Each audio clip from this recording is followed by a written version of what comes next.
Elite universities are hives of racial and cultural subversion, so it's no wonder President Trump has opened fire on the Ivy League. Look at political contributions by Yale faculty. Blue is Democrat, red is Republican. In the latest year, 2023, 98.4% of contributions went to Democrats. 2020, of course, was the second Trump campaign. And look at that sky-high blue column. Here are the results of a 2023 Harvard faculty survey. 77% said they were either liberal or very liberal, 20% moderate, and only 3% conservative or very conservative. When a Harvard prof calls himself moderate, I suspect he's a serious lefty. It is scandalous that the most prestigious and influential universities are prisoners of the left, the loony left, and utterly out of touch with half the country. And they brook no dissent. The Foundation for Individual Rights and Expression ranks 251 campuses on how much they value free speech. This year, Harvard, along with Columbia, ranks at the bottom with a score of 0.00. All Ivies ranked low. But it's a very strange group that's leading Mr. Trump's attack on universities. It's called the Task Force to Combat Anti-Semitism. Leading it is this guy, Leo Terrell of all people. He's a former civil rights lawyer and friend of O.J. Simpson, who claimed the slasher was innocent. Now he says he's MAGA. Is anti-Semitism such a scourge that it needs a federal task force to fight it? Campuses were in an uproar after the Hamas attack and the Israeli response that many people considered barbaric. Yes, people said rude things about Israel and Jews, but it's our right to say rude things. This lad, Patrick Dye, was a junior at Cornell.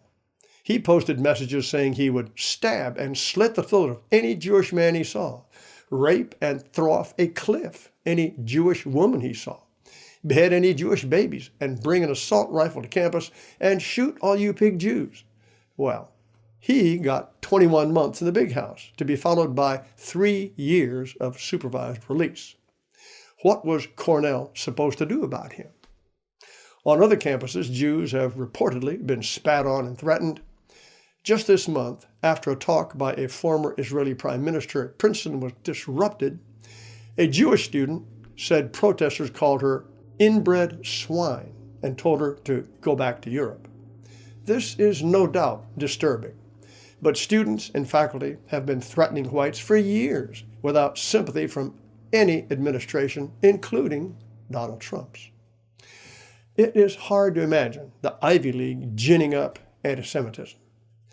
The presidents of Harvard, Yale, Princeton, Brown, and Cornell are all Jewish. That's 5 out of 8 Ivies. And Jews are greatly overrepresented as students. This is the Jewish Center at Harvard. Nevertheless, in 2 weeks of discussions, the Anti-Semitism Task Force got Harvard to boot the top 2 leaders of its Center for Middle Eastern Studies, said to be anti-Israel, call off a partnership with a Palestinian university, and start one with an Israeli school. The Harvard people therefore say they were shocked on April 11th to get a letter from the task force that went way beyond anti-Semitism.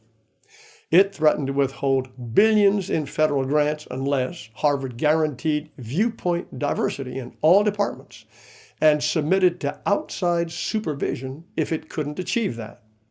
Harvard had to abolish 5 student groups that were allegedly anti-Semitic, run a plagiarism test on all faculty, refuse admission to foreign students hostile to American values, whatever they are, and submit to an outside audit of all hiring practices.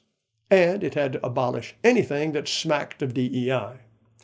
When Harvard publicized the letter, the administration squawked and claimed it was just the opening round in a negotiation and shouldn't have been released. Maybe so, but on April 14th, Harvard wrote back saying it had made robust structural changes to fight anti-Semitism, and it refused to do anything else. The administration immediately froze $2.2 billion in grants to Harvard, including funding to the School of Public Health. The next day, Mr. Trump threatened to lift Harvard's tax-exempt status. And 6 days after that, April 21st, Harvard sued to get the money back. Another $7 billion for Harvard could now be pulled, and funding for scores of other top universities are on the chopping block. Last month, Columbia swallowed administration conditions to get $400 million. Believe me, no one despises Harvard more than I do. So it pains me to say that Harvard is right. There is no legal justification for the administration's demands, except one: stamp out DEI. 9 times out of 10, DEI means race or sex discrimination in brazen violation of civil rights law. Harvard has been guilty of that for decades. The White House has said, all the president is asking, don't break federal law, and then you can have your federal funding. That's true for anti-discrimination laws, but even they require clear procedural steps before the government cuts off the money. As for denying tax-exempt status, 26 U.S. Code 7217 bars government officials, including the president, from pressuring the IRS to audit anyone. That includes a review of tax exemption. However, the IRS can strip a university's tax exemption because of racial discrimination. That happened to Bob Jones University in 1974. Every school that persists in DEI could get the same treatment. But, like it or not, no law bars Harvard from having a faculty of nothing but anti-white fanatics, so long as they are hired on merit and not race. There are plenty of mooncalf whites fully qualified for those jobs. I know it's tempting to cheer when Harvard squirms, but the school can now cast itself as David fighting Goliath. I suspect some grant money does go to horrible anti-white rot, but if you believe the Washington Post's report of what Harvard claims, it's mostly for medical research. Well, should Uncle Sam spend our taxes on research? If so, who gets the money and on what conditions?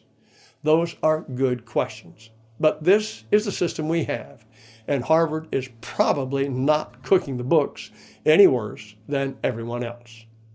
Finally, anything Mr. Trump can do, a future president can do. If he can weed out lefty loonies, President AOC could weed out MAGA Republicans. If he can ban foreign students hostile to American values, she could say that anyone who wants a white America is hostile to American values. I don't want a country in which academic freedom means top universities that cheer the Great Replacement. I want a country in which academic freedom means celebrating our people. Only if our survival depended on it would I want a government that required white advocacy. But we won't get that even from the Trump administration. The best we could hope for is colorblindness. That means only that we fade away more slowly. In the meantime, any precedent for government control of private universities is likely to hurt us. By all means, let's reform what we can, but our goal is a clean break.